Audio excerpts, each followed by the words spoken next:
Arrancamos, digo, por lo primero, les voy a compartir pantalla con el parcial, con las preguntas del parcial. Ahí lo están viendo ustedes.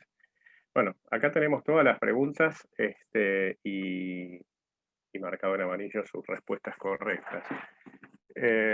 A mí se me ocurre, salvo que ustedes tengan alguna otra preferencia o costumbre, iría pregunta por pregunta, planteando la respuesta y ustedes abiertamente, quien tenga alguna consulta o alguna pregunta, nos lo va planteando. La primera pregunta es: ante una sobreproducción de tomates, se produce un exceso de oferta. No sé si vos, Ceci, tenés a mano, si no y lo tenés que buscar, no te preocupes. Digo, si tenés a mano aproximadamente la cantidad de respuestas correctas que hubo del grupo en cada una de las preguntas, como para Sí, sí, saber. lo tengo. Bueno, No, entonces, perdón, tengo las incorrectas. ah,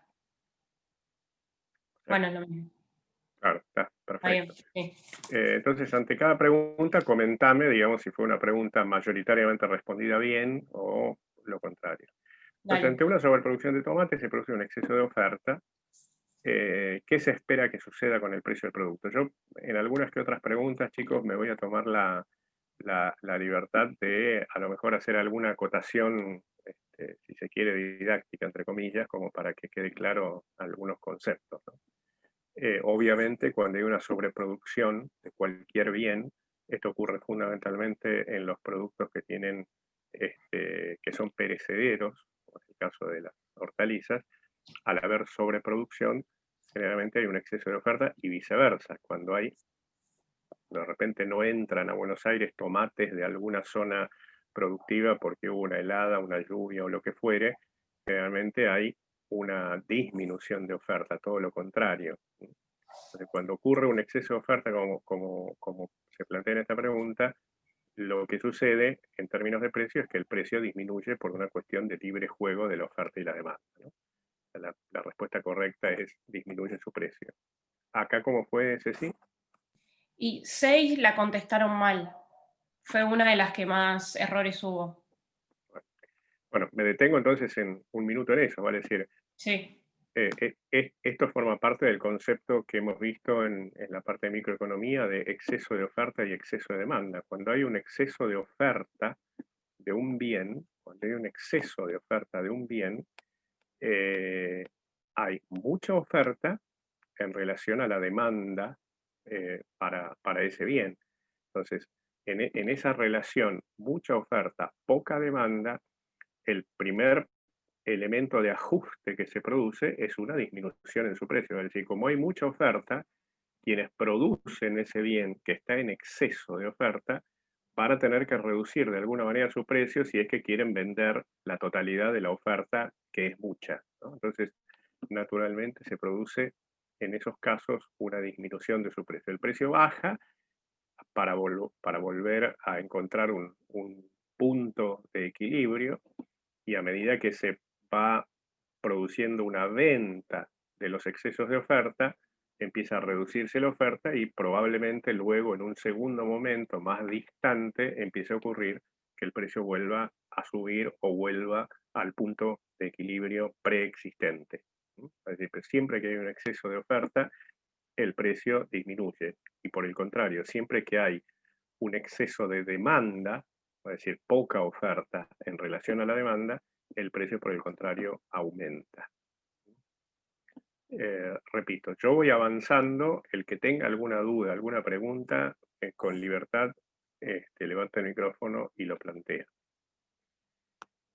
La segunda pregunta es: como respuesta a la situación socioeconómica generada por el aislamiento a causa del COVID-19, ¿qué supone que ha sucedido con la demanda de bienes no esenciales? Y aquí la respuesta que está señalada como correcta es: en el caso de los bienes no esenciales, se produjo un desplazamiento de su demanda hacia la izquierda. ¿Esto por qué? Digamos, luego de declarada la pandemia y a causa del aislamiento, el aislamiento supuso un cese de actividades productivas en muchos sectores, es decir, la economía empezó a decaer allá por abril o mayo fuertemente, todavía sigue muy retraída la situación productiva y económica, y esto ha generado obviamente problemas de empleo, de disminución de los ingresos en las personas y de aumento de la pobreza, es decir, lo que estamos eh, observando, viendo en el horizonte socioeconómico en Argentina es una situación en materia de crecimiento económico profundamente preocupante. Vamos a tener un decrecimiento económico, vamos a tener una recesión de aproximadamente un 13% durante este año, un aumento del desempleo, y si ustedes leyeron algunas noticias relacionadas con indicadores de pobreza, la pobreza en Argentina está bastante por encima del 40%, 47% aproximadamente, y quizá algunos puntos más. Toda esta situación hace que la gente tenga menos dinero disponible para demandar, para comprar. Ante esa situación, la gente obviamente utiliza el dinero que dispone para comprar aquello que es más esencial, y por lo tanto la demanda de bienes no esenciales disminuye. Disminuir significa desplazar en términos de curva, desplazarse, digo, en términos de curva hacia la izquierda, es decir, reflejando una menor demanda de bienes que no son esenciales como respuesta a una situación socioeconómica muy complicada. ¿Está? En esta, como juego, ya me lo dijiste, sí, no me acuerdo. 4 nada más contestaron mal. Bien. Sigo. ¿Cuál de los siguientes alimentos tiene mayor elasticidad de demanda? Leche, postre lácteo, queso, cuartirolo genérico sin marca comercial, huevo, ¿no?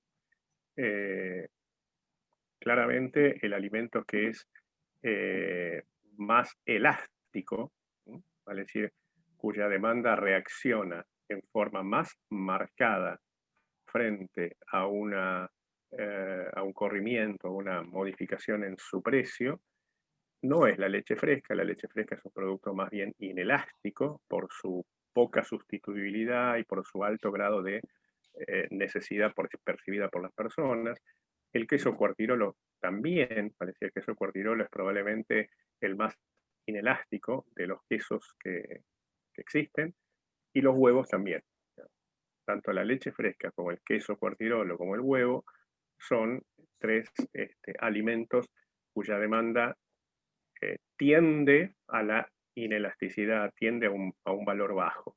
Claramente los postres lácteos son productos menos esenciales, productos más sustituibles, y por lo tanto su demanda es más volátil, es decir, reacciona en mayor medida frente a una modificación en los precios. Acá como juegan, Acá solo 2. perdóname, solo 2 la contestaron bien o mal. Contestaron mal. Ah, bien. Perfecto. Sigo.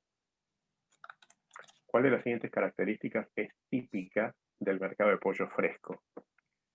Entonces, pensando en el mercado de pollo, ¿no? Pollo común y corriente, ¿es un producto con alta diferenciación? La verdad es que no. Me salteo la B. ¿Es un producto cuyas barreras de entrada al mercado son muy bajas? Y la verdad es que no, digamos.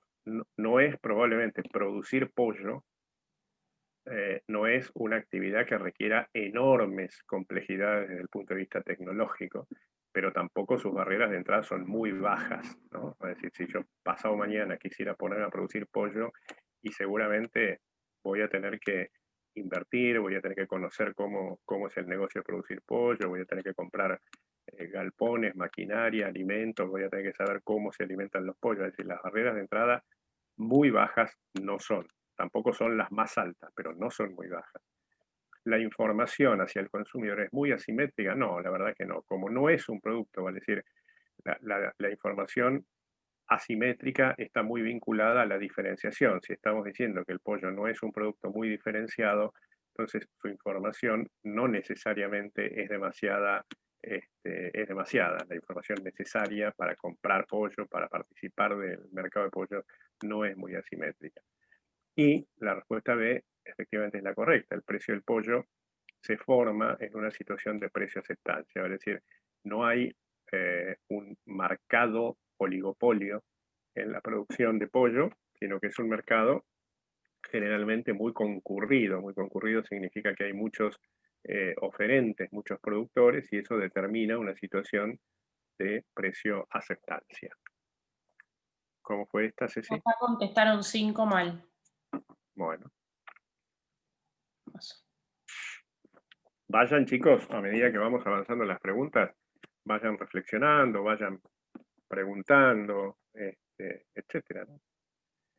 Pregunta 5. Identifique cuál de los siguientes conjuntos de productos, o sea que hay que mirar a los tres en conjunto, no separadamente, corresponden a mercados de commodities.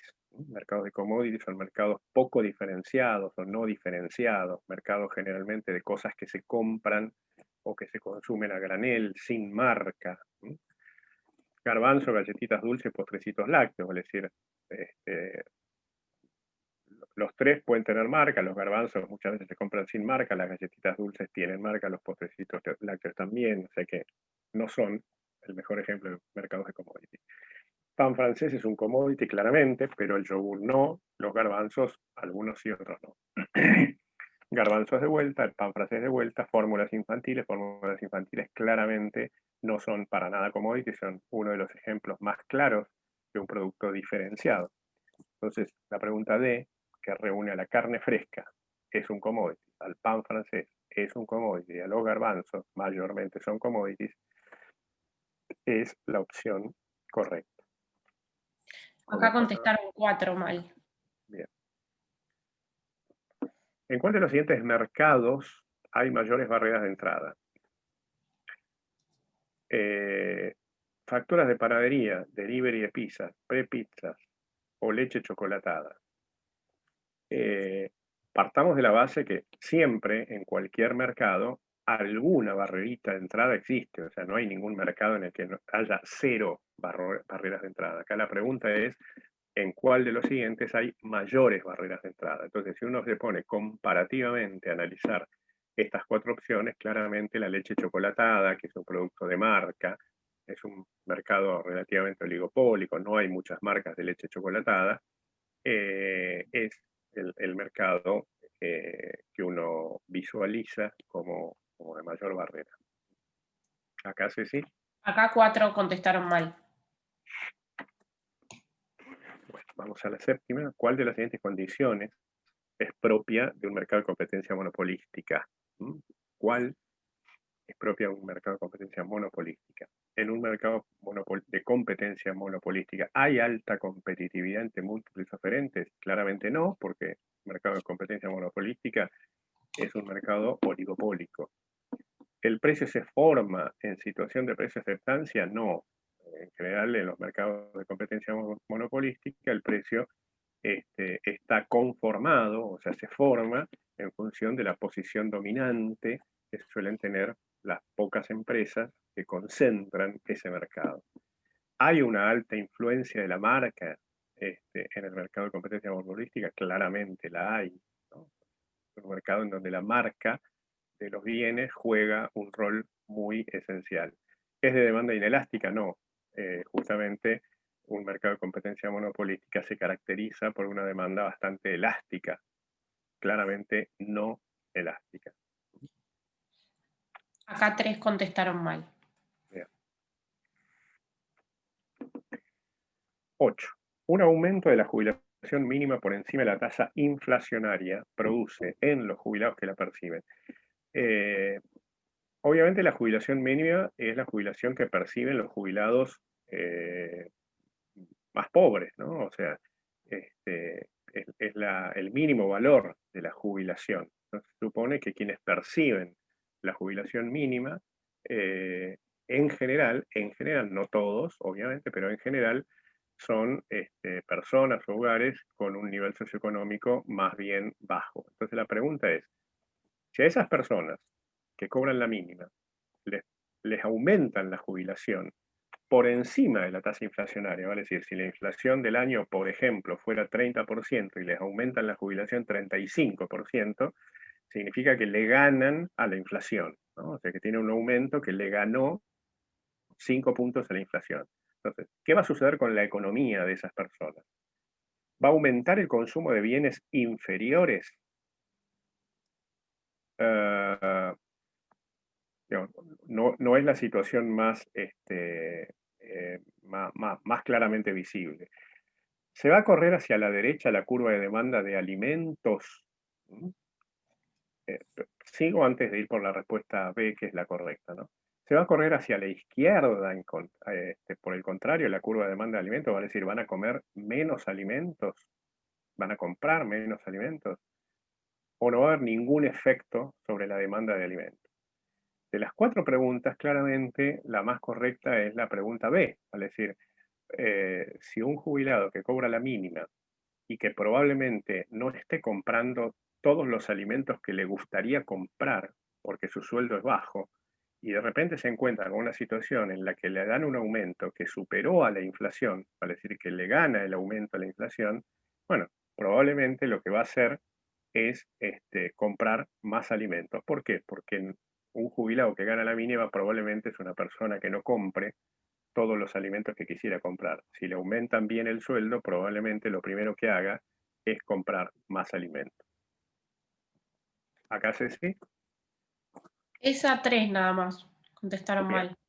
bien. Ahora la que viene, la 9, es una de las que más, 6 personas contestaron mal, es una de las Mirá que vos. más Yo, errores yo- yo tuvo. pensaba que la 8 era Hubiera esperado que a lo mejor más Sí. gente lo hubiera contestado mal. Bueno, la verdad Esa, que... yo la contesté mal, yo puse un consumo aumento de bienes inferiores porque lo que estaban estas dos, pero lo que me hizo que no elija la B fue porque decía justamente alimentos. Y Ujú. como para hacerlo, no sé, Bien. A ver, general, dije, no sé si todos los jubilados quieren aumentar los alimentos. claro, probablemente no todos, seguramente no todos, ¿no? O sea, no imagino al 100% de los jubilados, pero digamos, ¿por qué no sería correcto un aumento en el consumo de bienes inferiores? Porque los bienes inferiores son aquellos bienes que se comportan económicamente hablando de la siguiente manera. Cuando se produce un aumento en los ingresos de las personas, los bienes se llaman inferiores cuando, como respuesta a ese aumento en los ingresos, disminuyen su demanda. Así es justamente lo contrario de lo que el enunciado de la pregunta está planteando, ¿no? Es decir, en realidad, si se trata de bienes inferiores, son bienes que su demanda disminuye frente a aumentos en los ingresos. Y acá lo que se está diciendo, si le aumentan los ingresos a los Ok, jubilados, ¿aumenta el consumo de bienes inferiores? No, disminuye. ok, ahora entendí mal lo que he dicho. Va, Gracias. no, por nada. El PBI, Producto Bruto Interno, refleja la cantidad de exportaciones de la economía, el valor de la economía, el superávit fiscal y la evolución de la economía. El Producto Bruto Interno, una de las definiciones probablemente más claras de Producto Bruto Interno, chicos, es la valorización, o sea, el PBI es la valorización de todo aquello que se produce en la economía de un cierto país. Entonces, claramente la respuesta correcta es el valor de la economía. La cantidad de exportaciones, un país puede exportar mucho o exportar, en definitiva, ahí no dice que la cantidad de exportaciones aumenta, lo que fuera. Un país puede exportar, de hecho Argentina este año está exportando bienes al mundo y sin embargo nuestro PBI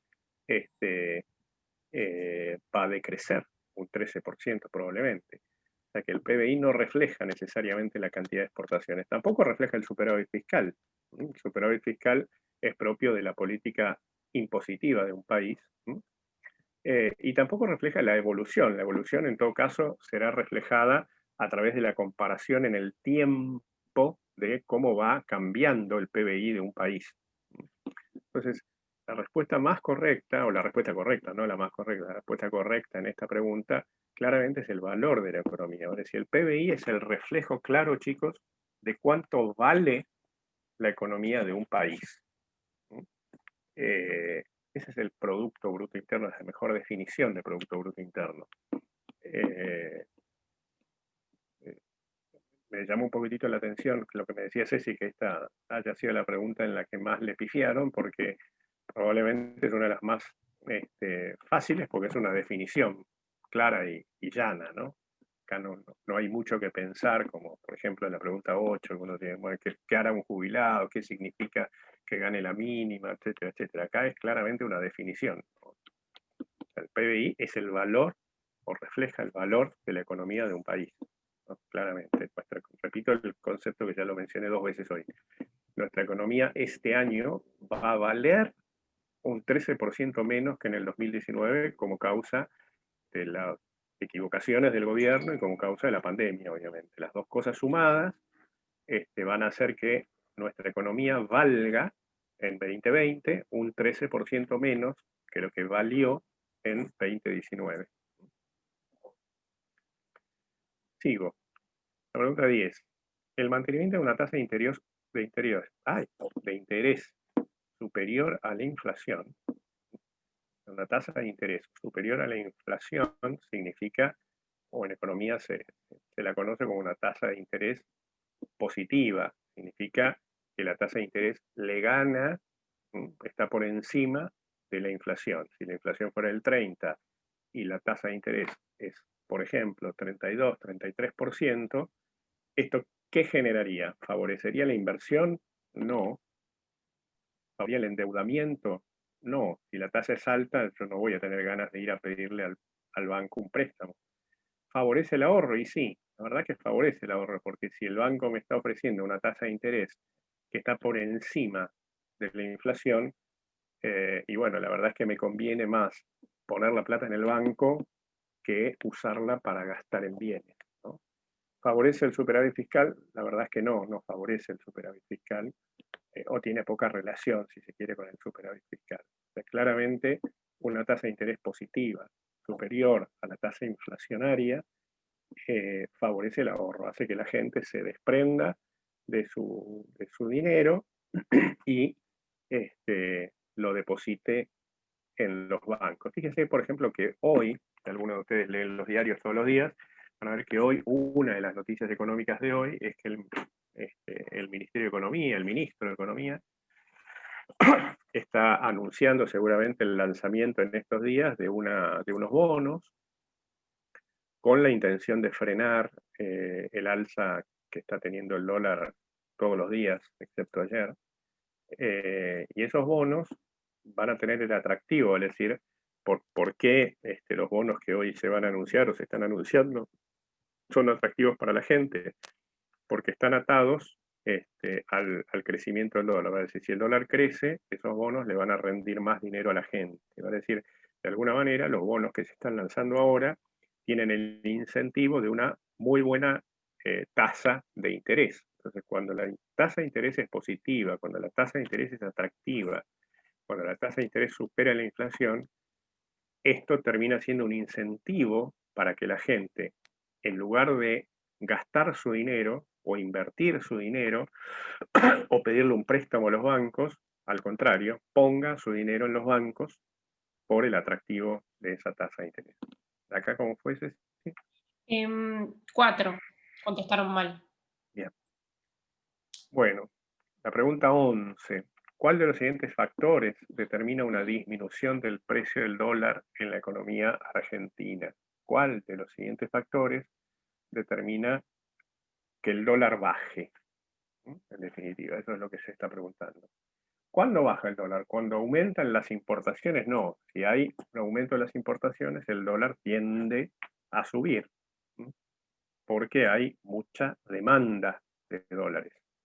Cuando vamos a pala C, cuando se implanta un cepo, por ejemplo, no, cuando se implanta un cepo o cuando se limita la compra de dólares, por el contrario, el dólar tiende a subir porque la gente trata, cuando hay limitaciones a comprar dólares, hay generalmente una suposición en la gente de que el dólar va a aumentar y por lo tanto eso incentiva una mayor demanda de dólares y por lo tanto eso sube, pero no baja el precio, ¿no? La desconfianza de las medidas económicas es lo que está sucediendo en Argentina en las últimas semanas, en los últimos días. O sea, hay una brutal desconfianza de todos en la marcha de la economía, las medidas económicas que está tomando el gobierno, y eso contribuye a que el dólar, en lugar de bajar, suba, ¿no? En cambio, la pregunta B, la respuesta B, perdón, aumento de las exportaciones, ahí claramente cuando las exportaciones aumentan, hay un mayor ingreso de divisas, hay un mayor ingreso de dólares a la economía, y por lo tanto aumenta la oferta de dólares, y al aumentar la oferta de dólares el precio tiende a disminuir. Justamente, chicos, el aumento de las exportaciones es lo que no está ocurriendo en la economía argentina. El gobierno quisiera que haya más exportaciones para de esa manera ingresar dólares a la economía y que el dólar, en lugar de subir, tienda a estabilizarse, y bueno, no estaría ocurriendo esto último. Acá, Ceci, ¿cómo fue? Solo 2 contestaron mal. Bien. Pregunta 12.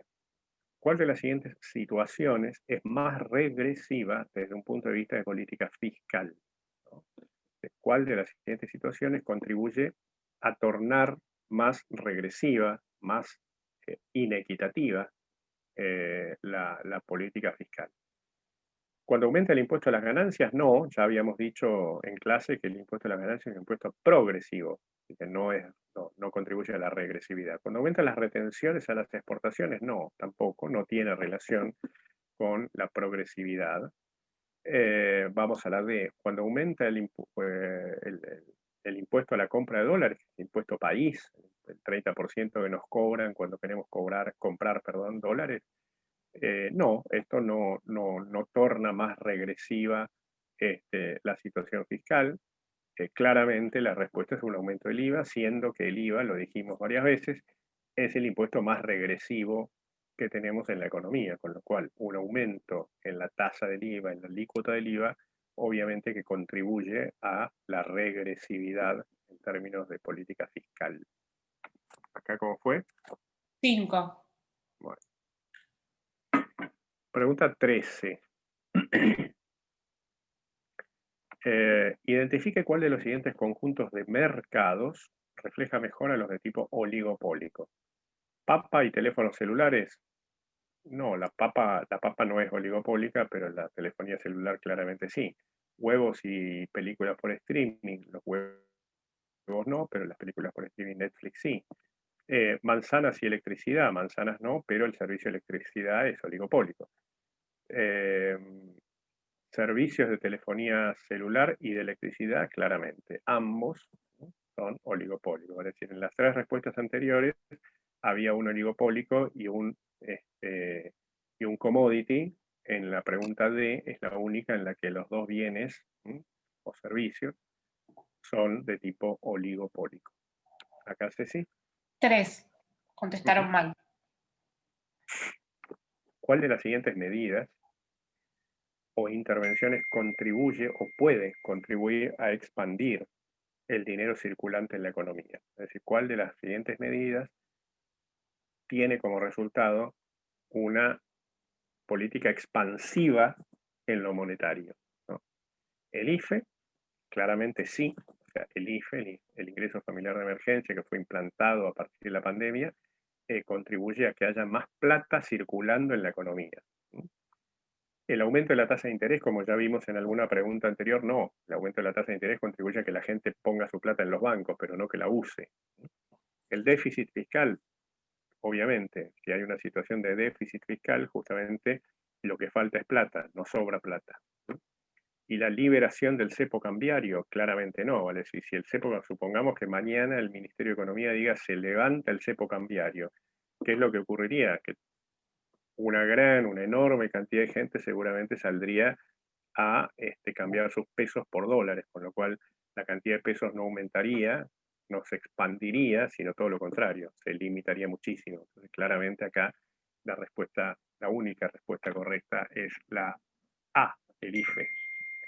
Acá, Ceci. 6 contestaron mal. Es raro. Sí, y ahora la 15, el 7 contestaron mal y es la que más errores tuvo. Bueno, alguno de ustedes creo que incluso me mandó alguna pregunta a través del foro, del EVA. Es que la del 15 yo contesté galletitas porque eso había entendido cuando Creo que vos me vimos... escribiste, ¿no, Carla? No, yo no. Ah, Pero, no sé, no. estaba segura. Dije, esta es la única que 120% es galletitas. Porque... No, claramente no. Golosinas obviamente se consumen pocas, es decir, habrá Sí. algún que otro niño que consuma muchas golosinas, pero a nivel poblacional obviamente es un consumo menor de un kilo y pico por año, más o menos. La leche, para empezar por abajo, consumimos, dependiendo del año, 30 litros, 40 litros, 25, 28 litros, si es un año malo de consumo de leche. Las galletitas, si sumamos a las dulces y saladas, chicos, estamos en el orden, no sé exactamente ahora, porque estamos en un momento económico malo, pero andamos generalmente en 10 kilos, 12 kilos, probablemente ahora estemos por debajo de 10 kilos por la situación socioeconómica. Y el pan francés, la verdad que comemos mucho pan francés. Es uno de los alimentos que más comemos junto con la carne en Argentina, junto con la carne y las bebidas azucaradas. Carne, gaseosas y pan son de alguna manera base de nuestros consumos, ¿no? Pan francés comemos, si nos va mal, 50 kilos. Yo siento un eco mío, ¿no? Sí. No, yo también lo siento, pero creo que es Ceci que le llega más tarde, entonces se escucha. Ah, bueno. Yo no lo escucho. Bueno, lo pongo en silencio.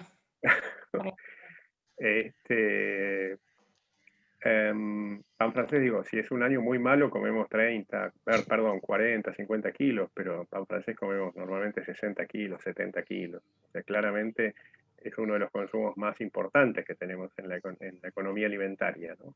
Repito, Okay. carne, fundamentalmente vacuna, bebidas gaseosas y pan son de las cosas que más comemos en Argentina. Okay. Bueno, chicos, ¿ha quedado alguna duda? ¿Tienen alguno de ustedes alguna consulta que quieran hacer? El parcial también ha servido, lo digo de cara a siguientes exámenes, como para que ustedes tengan una idea de qué es lo que nos importa que conozcan, ¿no?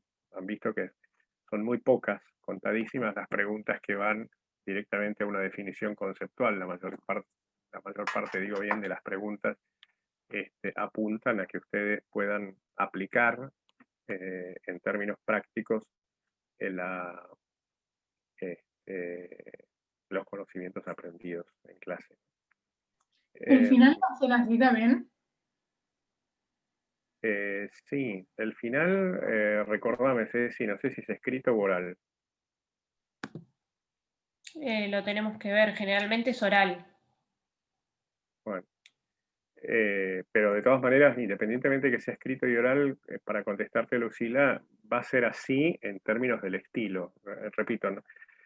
Por eso somos insistentes en que lean no solamente los conceptos teóricos, chicos, sino también estén atentos a la marcha de la economía, a lo que sucede en los mercados en forma cotidiana, porque lo que nos importa, las definiciones, esto lo digo en términos genéricos, las definiciones, chicos, siempre van a estar en los libros o están en Google, ¿no? Es decir, cuando uno tiene una duda con respecto a una definición, nos pasa a los que ya hace mucho tiempo que dejamos la universidad.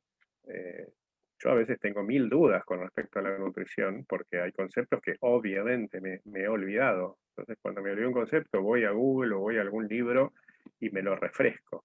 Entonces, los conocimientos teóricos son importantes, es importantísimo que sepan la teoría, pero lo más importante en términos de nuestras evaluaciones es que esa teoría la puedan aplicar en tratar de entender y explicar mejor la realidad. Entonces, ese es un poco el estilo de las preguntas que solemos hacer. Bueno. Bien. Creo que estamos entonces con esta parte de revisión del parcial. Te dejo a vos, Ceci. Dale. ¿Alguien tiene alguna consulta para mí? Porque si no, yo los voy a dejar, chicos, con Ceci. Bien. Bueno, en la semana vamos a estar decidiendo entonces si esa clase de, no sé si es repaso, no la llamaría repaso, pero bueno, no me sale otra palabra, la hacemos el martes que viene o el 10 de noviembre. ¿No? Y bueno, el martes que viene, en cualquier caso, sí, nos vemos a las 9 con las personas que tienen el recuperatorio. El recuperatorio, probablemente, para quienes tengan chicos recuperatorio, probablemente no sea choice, sino que sea un examen a desarrollar. Bueno, si yo me desconecto, ¿esto no deja de grabar o sí? Creo que no. Si te vas, me Bueno, parece que... No sé, no estoy segura. bueno, en todo caso, si deja de grabar, si ustedes ven que deja de grabar, hacete vos host, Ceci, y seguís grabando vos. Bueno, bueno, me toca ¿Te acordás? desconectar. ¿No? A ver, espera, antes de irme, espera, hagamos una cosa.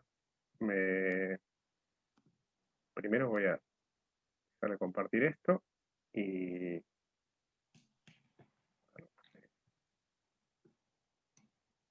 salgo yo de mi condición de host. Así vos podés entrar y hacer de host y grabar.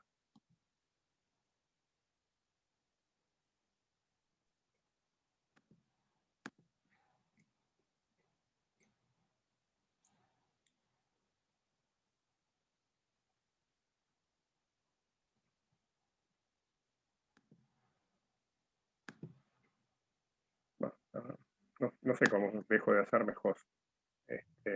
Bueno, yo me desconecto.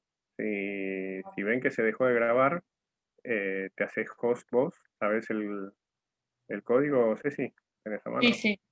Bueno, fenómeno. Bueno, chicos, nos vemos el martes que viene. Chau, chau. Chao.